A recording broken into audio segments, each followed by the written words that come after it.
So, anong sinasabi niyo? Anong sinasabi niyo na magli-lead ng coup si Mayor Magalong?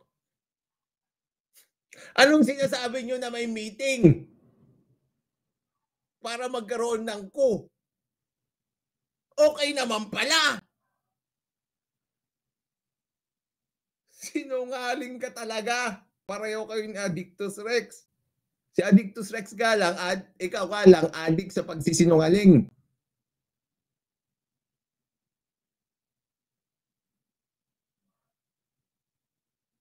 Wala, 'di ba? Ikaw na rin nagsasabi. So, ano yung binibintang niyong coup kay Mayor Magalong? So, wala nga coup, boba. Goodness. Ito ng mga retired mga officials na 'to na merong personal na adhikain sa buhay, ilagay si VP Sara. Oh, ito mga Ilagay si VP Sara.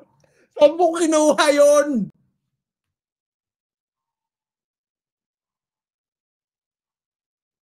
Saan mo kinuha yan diyan?